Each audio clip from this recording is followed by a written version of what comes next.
Voici ce qui a attiré notre attention cette semaine à Infocam. Un entretien avec Pierre-Carl Péladeau dans le cadre de la course à la chefferie du Parti québécois. Les priorités 2015 du député libéral de Côte-du-Sud, Norbert Morin. 2 entreprises de la MRC de Kamouraska reçoivent du financement du gouvernement du Canada. Et en terminant, la nouvelle programmation 2015 de la salle André-Gagnon à la Pocatière.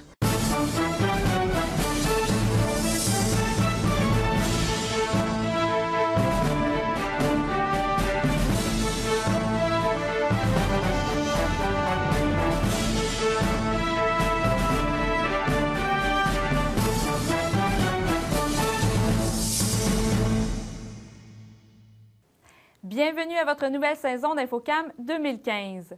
Dans le cadre de la course à la chefferie du Parti québécois, Pierre-Carl Péladeau était de passage à la Pocatière.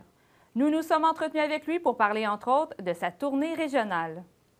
Bien, écoutez, j'ai énormément de plaisir d'aller à la rencontre des citoyens, des militants. Ça a démarré dans le Bas-Saint-Laurent, Gaspésie, à Capcha et à Matane, vendredi matin. L'accueil et la réception est très bonne. Et ça, c'est d'autant plus intéressant qu'on est en mesure de pouvoir bien apprécier les préoccupations des militants et de répondre.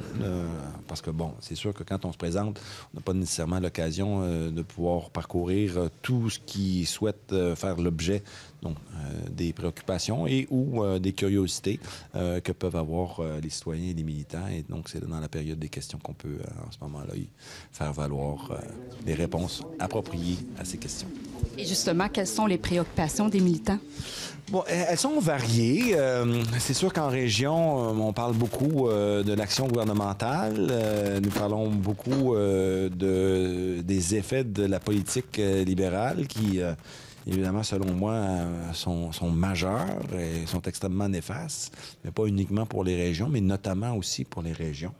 Je crois que c'est intéressant parce que les fois où je suis venu, que ce soit à Rimouski, à Rivière-du-Loup, je l'avais fait dans le cadre de ma présidence du conseil d'administration de la Fondation de l'entrepreneurship et je parlais beaucoup de l'entrepreneuriat, évidemment, puisque c'est le thème de l'organisation, mais aussi et surtout et ça, les statistiques sont là pour le prouver, c'est que nous n'avons pas autant d'entrepreneurs au Québec que dans les autres régions de l'Amérique du Nord. Mais en même temps aussi, c'est un peu normal, si je peux dire, parce que nous avons un profil socio-économico-historique, excusez-moi l'expression, mais nous avons une histoire qui nous amène à penser que la prise en charge de notre économie par les Québécois est relativement récente. Hein. Bon, j'en veux comme exemple mon père, c'est la première génération ou c'est autour de ces premières générations d'entrepreneurs qui ont créé des grandes entreprises québécoises.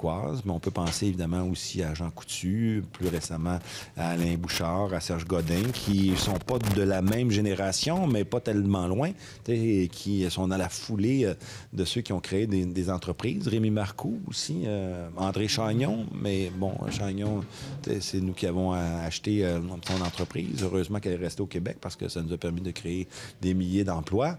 Alors, puisque c'est relativement récent, donc ce sentiment-là, cette valeur liée au succès dans le domaine économique, à la création d'entreprises est moins important. Donc, moi, je me considérais comme étant un bon porte-parole pour justement faire en sorte que ce message soit porté haut et fort, parce que je persiste à penser, c'est parce que nous allons avoir davantage d'entreprises au Québec, davantage de PME qui vont devenir des grandes entreprises dans 10, dans 20, dans 30 ans, que nous allons aussi être en mesure de garder ce qu'on considère être, en tout cas moi, en ce qui me concerne, des attributs très importants de notre société. On l'appelle cette société distincte, on l'appelle notre modèle québécois. Vous parlez d'entreprise. Qu'est-ce que vous pensez des coupures, notamment dans les CLD, par le Parti libéral? Bien, c'est une très mauvaise nouvelle et c'est une très mauvaise stratégie.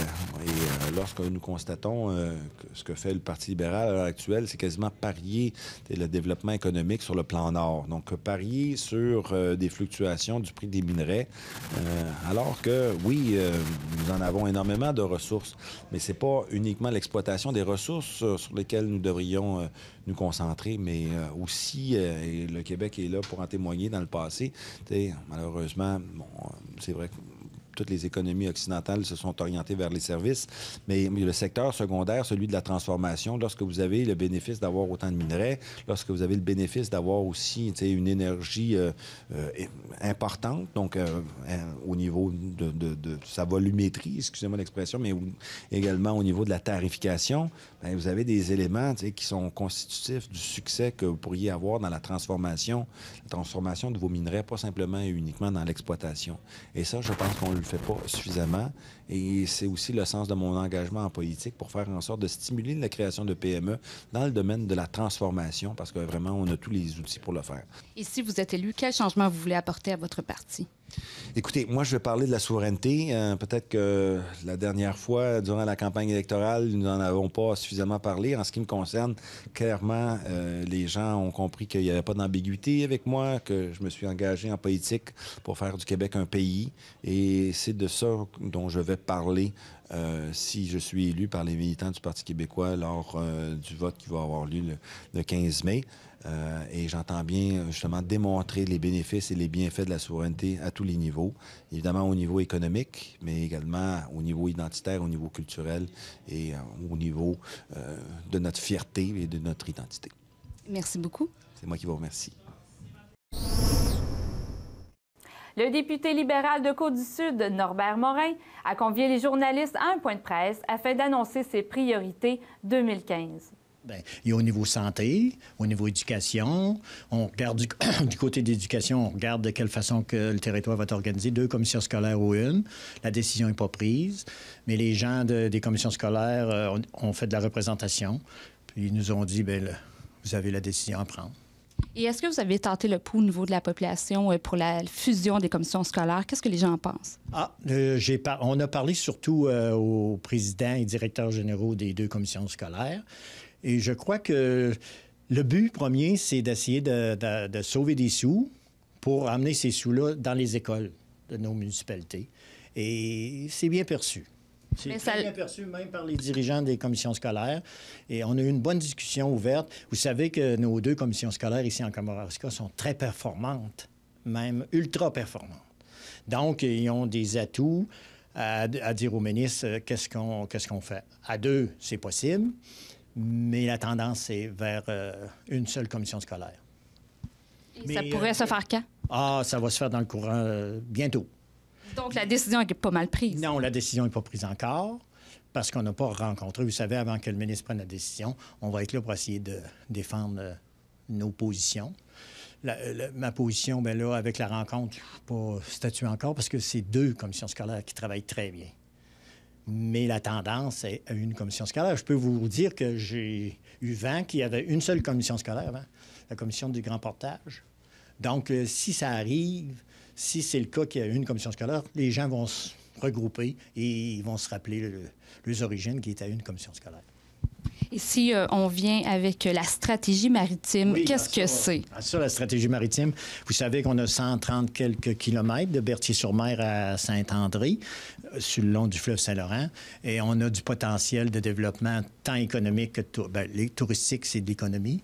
Et il y a des choses, on attend le rapport, on attend le programme qui va en découler de cette stratégie. On espère l'avoir d'ici décembre 2015. Ça devrait être avant, mais pour pas se tromper, j'ai dit on va l'avoir cette année. Et là-dessus, après ça, on va commencer à travailler. C'est vraiment... il y a du potentiel avec le fleuve Saint-Laurent, la Grosse-Île, tous les quais sur le long du fleuve, accessibilité au fleuve. Je crois qu'on a du potentiel. Aussi, on parle de la maison du Kamouraska, à la Pocatière. Vous savez qu'on est entre 2 régions, Chaudière-Appalaches et Bas-Saint-Laurent, et la maison du Kamouraska, à laquelle la MRC croit beaucoup. On va faire des très belles choses avec 2 régions. Et vous pensez la force qu'on a? On a 2 régions très bien positionnées au niveau touristique et ensemble, les gens se parlent. Donc, vous parlez de la maison touristique qui serait située à la Pocatière. Est-ce que vous pensez que ça va voir le jour bientôt? Bien, c'est un projet à laquelle la MRC travaille depuis quelque temps. Ce ne sera pas en 2015, parce qu'en 2015, on va travailler fort sur la pente de ski à Saint-Pacôme. Et après ça, bien, ce sera la priorité, ce sera la maison du Kamouraska. Justement, vous parlez de la station plein air de Saint-Pacôme. Qu'est-ce que vous allez faire au juste? Bien là, c'est bien facile. On va suivre le comité en place qui veut revamper cette station très importante pour les familles. Et le comité a compris que cette station est vouée pour la famille. Donc, les projets seront en fonction de la capacité. Donc, on attend, le gouvernement va sortir des nouveaux projets et on va être très attentif. Tout le monde et la population y tient. On parle beaucoup de coupures de votre parti. Est-ce qu'on peut penser qu'il va y avoir d'autres coupures annoncées? Les coupures. La rationalisation, la rigueur, ça va maintenant du côté du gouvernement. Donc, au niveau de chacun des ministères. Le travail va se faire là parce qu'au niveau de la population a donné, l'agriculture a donné, la santé va donner, l'éducation a donné. Donc là, c'est au niveau de chacun des ministères, dans l'organisation des ministères, mais on va y arriver. Chacun va faire sa part, mais au niveau de la population, je pense qu'on a fait notre part.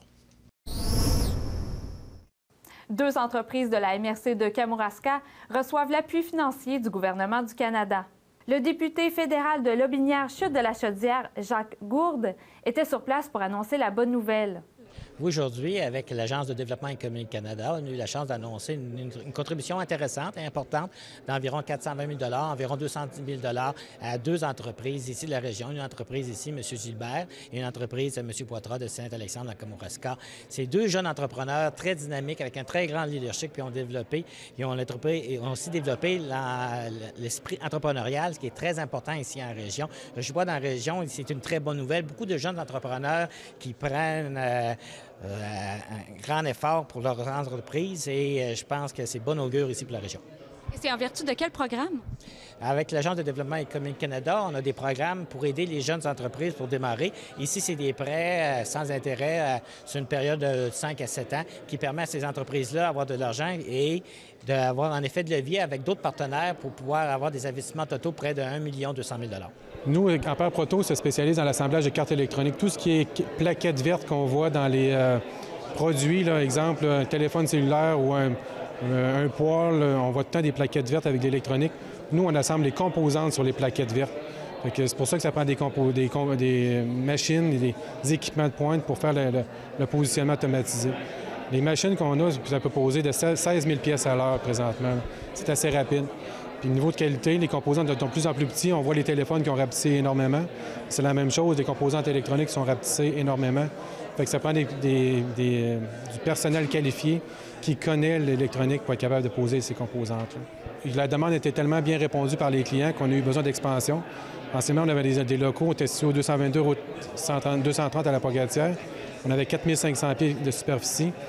Puis l'investissement qu'on fait présentement, c'est pour justement prendre l'expansion. Donc, je peux savoir que le montant qui vous est accordé, c'était vraiment pour agrandir. Pour agrandir et faire l'acquisition de nouveaux équipements pour continuer à fournir aux clients de la qualité et un produit supérieur dans les délais qu'on voulait fournir aussi. En 2-3 jours, c'est assez rapide. Bien, Total Fabrication, ça a commencé il y a 25 ans passés. Il y avait un monsieur qui était un peu innovateur, qui avait fabriqué la première lessive sans phosphate. Donc, on a entendu parler beaucoup de ça dans les dernières années. Il y a 20 ans passés, c'était un peu innovateur. Donc, ce monsieur-là avait développé 2 ou 3 bons produits. Puis nous, on a acquis cette entreprise-là qui était à Trois-Rivières, ça fait maintenant 8 ans. On l'a déménagé, ça fait maintenant 4 ans à Saint-Alexandre, dans une ancienne usine laitière d'Agropur, qui est un grand bâtiment de Saint-Alexandre qui servait peu à rien. Donc nous, à partir de cette usine-là, on fait des mélanges. Donc, c'est nos propres formulations de produits ménagers pour la maison. On les met dans les bouteilles, on les met également dans des coffrets et on fait toute la logistique également pour des distributeurs qu'on a. Donc, on entrepose le stock et on l'expédie à différentes places au Canada. Donc, les principaux marchés qu'on dessert avec ces produits-là, c'est les magasins de meubles. Donc, tout ce que vous avez besoin pour entretenir votre meuble, votre sofa, votre table de bois, votre laveuse, votre lave-vaisselle ou votre four, on a un produit pour bien l'entretenir. Et l'autre marché qu'on dessert avec ça, c'est notre marque à nous. Donc, c'est nos produits, c'est notre marque, c'est les produits purs. Les produits purs, eux, c'est tous des produits écologiques, très performants. Ils ont toujours été reconnus pour leur performance, leur qualité. Et on les vend en vrac. Donc, ça, c'est un nouveau phénomène qui a apparu il y a quelques années au Québec, de dire que quand j'ai fini ma bouteille, au lieu de l'acheter au bac de recyclage et d'aller en racheter une nouvelle, je garde ma bouteille et je vais la faire remplir en magasin. Donc, nous, ce qu'on a fait depuis 5 ans, on a développé un concept qui est intéressant pour le consommateur, qui va aller remplir sa bouteille en magasin, qui va avoir le choix de plusieurs odeurs pour son détergent lessive, pour son liquide à vaisselle, pour son savon en main, etc. Et en faisant ce geste-là de réutilisation, bien, il y a une économie vraiment importante pour le consommateur. C'est vraiment là que ça devient intéressant, le concept du vrac. Donc, quand on fabrique un produit ménager de notre côté, on le sait, il y a maximum 20 des coûts qui est le produit. Le restant, le 80 des coûts, quand on fabrique un produit nettoyant, c'est la bouteille, l'étiquette, le bouchon, la caisse, etc. Quand on réutilise ces composantes-là, plastiques, qui sont pas bonnes pour l'environnement en plus, on fait une économie énorme comme consommateur. Fait que c'est ça qu'on essaie d'inculquer présentement. On est à la recherche de points de vente. On en a un d'ailleurs à la Pocatière qui est d'Aou-Forget. Qui dessert nos produits en vrac. Donc, les gens peuvent aller là-bas, apporter leur contenant et les se faire remplir et économiser. Et là, le but maintenant, c'est de développer d'autres points de vente dans la région. On a déjà des points de vente en vrac. On en a énormément dans la région de Montréal, dans la région de Québec. On en a une 60aine là, en tout et partout, mais on en a très peu dans la région. Donc là, notre mission cette année, c'est de développer de nouveaux points de vente et d'offrir nos produits pour la population locale. Donc, qu'on a un petit peu, sans dire négligé, mais qu'on a moins eu le temps de s'occuper dans les dernières années, vu qu'on a pris de l'expansion dans notre entreprise. Donc, les sommes qui ont été accordées aujourd'hui par le gouvernement, ça sert vraiment en équipement.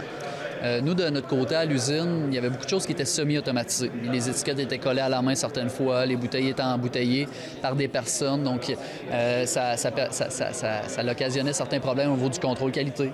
Et c'est sûr qu'on peut faire beaucoup moins de cadence de production avec des employés qu'avec des machines. C'est sous le thème Paris, la Pocatière, New York que se déroulera la journée porte ouverte du Cégep de la Pocatière. Voici tous les détails avec Véronique Houd. Donc, nous, le 31 janvier, ce qu'on a décidé de faire, c'est d'ouvrir nos portes à la population de la Pocatière, de n'importe où, finalement, ou aux étudiants qui sont intéressés à venir étudier au Cégep de la Pocatière. On a eu une demande, en fait, de la population. On savait qu'il y avait des gens qui voulaient venir voir avant de s'inscrire ce que c'était le Cégep de la Pocatière, c'était quoi les programmes. Donc, on ouvre nos portes, n'importe qui peut venir, les parents peuvent venir avec les jeunes. C'est vraiment des portes ouvertes là, au Cégep, autant pour les curieux que pour ceux qui sont intéressés à étudier ici. Et c'est sur quel thème cette année? C'est le thème Paris, la Pocatière, New York. En fait, pourquoi ce thème-là? C'est juste qu'on a décidé que la Pocatière, c'était la destination 2015. On a aussi notre chaise qui est devant, qui est notre gros monument, qui rappelle aussi la Tour Eiffel et la Statue de la Liberté. Donc, c'est juste pour faire un lien, finalement, là, une destination 2015, le Cégep de la Pocatière. Et est-ce que vous parlez aussi du service de résidence? Comment on procède ici? Oui, bien, effectivement, cette journée-là, ils ont la possibilité de visiter même les résidences. Il y a les blocs appartements qui sont environ à 10 minutes d'ici.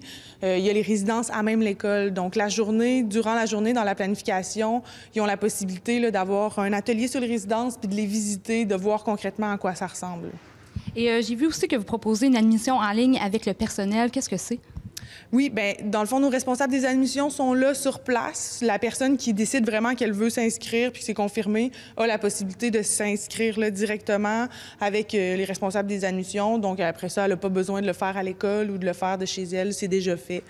Donc, en dehors de ça, on offre aussi ateliers sur les prêts et bourses. Il y a vraiment, là, tous les programmes sont là. Il y a la possibilité de visiter les programmes, de visiter l'école. Il y a vraiment une multitude d'activités qu'ils peuvent faire au courant de l'après-midi, là. Je crois aussi qu'il y a des kiosques où on peut s'informer de tous les programmes. Oui, en fait, au début, quand que les gens y arrivent, ils ont la possibilité d'assister, comme je disais, à des ateliers sur les résidences, des ateliers sur les prêts et bourses, mais il y a aussi des kiosques. Donc, dans la bibliothèque de l'école ici, chaque programme a son kiosque. Donc, les gens peuvent aller poser des questions. S'ils hésitent entre deux programmes, ils peuvent aller voir les deux programmes ou aller voir tous les programmes, rencontrer les enseignants. Il y a même certains programmes qui vont amener les jeunes et leurs parents dans les départements pour voir en quoi, qu'est-ce que c'est précisément, pour voir à quel point ça peut être technologique, pour voir les animaux. Donc, ça permet là, vraiment de donner accès au milieu là, de vie du programme. Nous vous présentons la nouvelle programmation de la salle André Gagnon hiver-printemps 2015 avec Doris Ouellette, la directrice générale.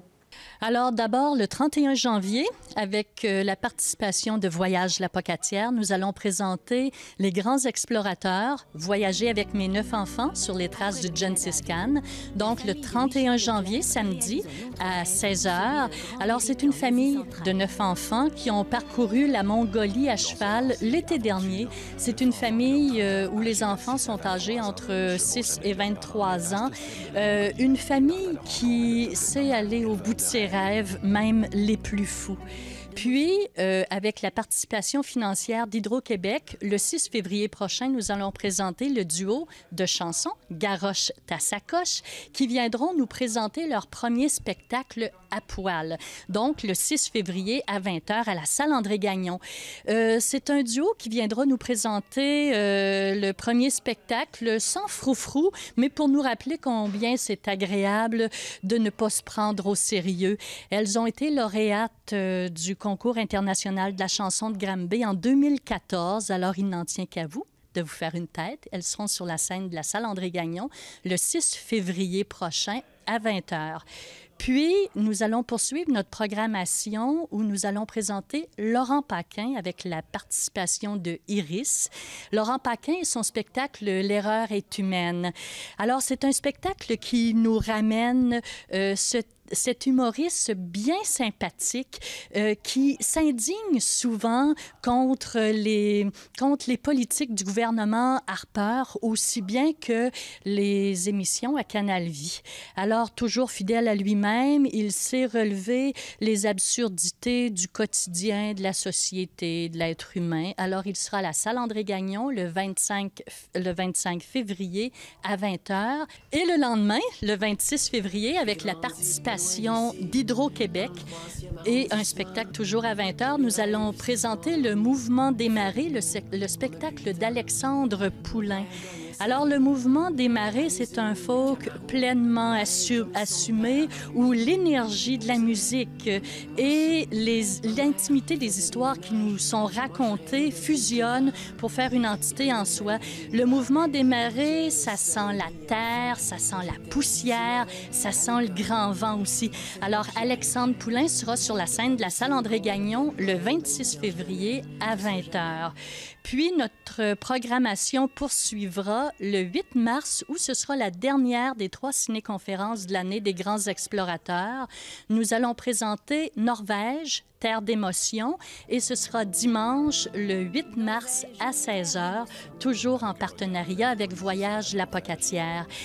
Gérard Bagès, le conférencier, a su probablement aller rejoindre l'essence même de toutes les émotions qui habitaient ces peuples qui ont foulé les grands espaces sauvages du littoral scandinave.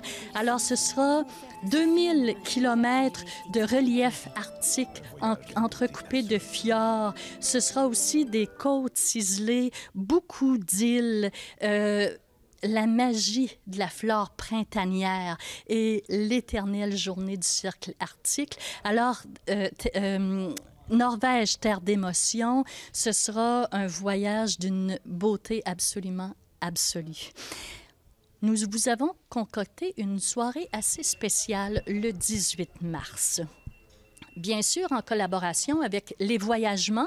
Les Voyagements, qui est un organisme qui favorise la circulation du théâtre de création sur le territoire du Québec. Alors, nous allons vous présenter, Love is in the Birds, une soirée francophone sans boule disco. Alors, on sait bien que la chanson « L'arbre est dans ses feuilles » fait partie de notre folklore depuis quand même un certain temps. Mais que nous reste-t-il des générations passées et que léguerons-nous aux générations futures? Alors, Love is in the Bird met en scène, mais de façon festive, un collectif d'auteurs qui ont fouillé cette chanson, mais sous l'angle de la transmission. Alors, le 18 mars à 19h, il y aura bien sûr la réunion de comédiens, d'auteurs, de musiciens de toute la francophonie mondiale. Donc, ils seront ici sur la scène de la salle André-Gagnon et ça se passe dans la semaine même, au cœur même de la semaine du français. Et enfin, nous allons terminer notre programmation avec un spectacle jeune public Clip, un solo clownesque hilarant.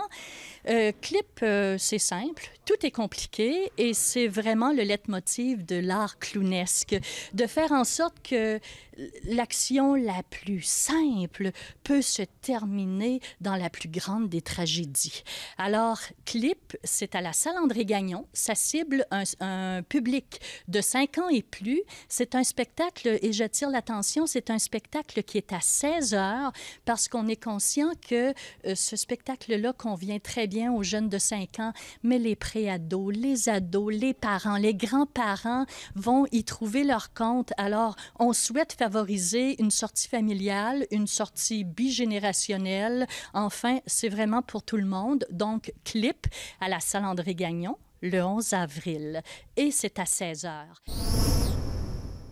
La station plein air de Saint-Pacôme est un organisme sans but lucratif qui, depuis plus d'un demi-siècle, met en valeur les joies de l'hiver. Sans égal à plus de 125 km, ce joyau régional traverse malheureusement une période critique dans son histoire due au manque de financement. C'est pourquoi Dominique Lepage, une citoyenne de Saint-Pacôme, a tenu à organiser un défi qui se tiendra le 14 février prochain dès 13 h.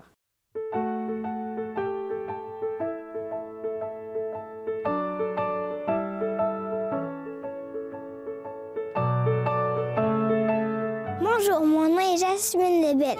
J'ai 8 ans et j'habite à Saint-Pacôme.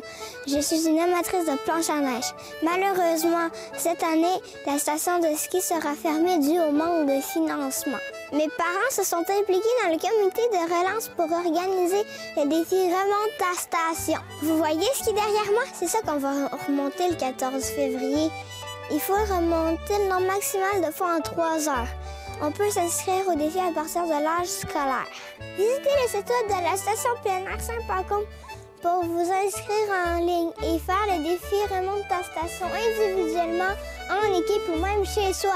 Ensemble, nous relèverons le défi Remonte ta station.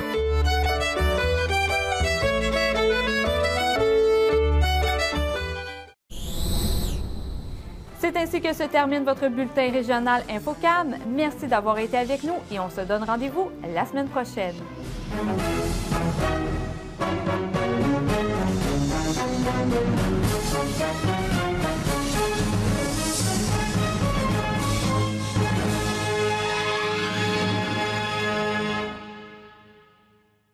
Mallette de Saint-Pascal est fière d'être associée à cette émission. Mallette, 470 Avenue Chapelot à Saint-Pascal, 88 492 3515.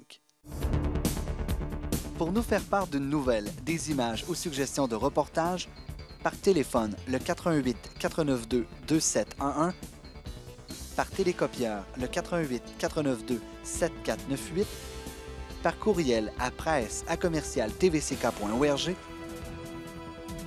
et par Internet au www.tvck.org. LC Productions est fière d'être associée à cette émission.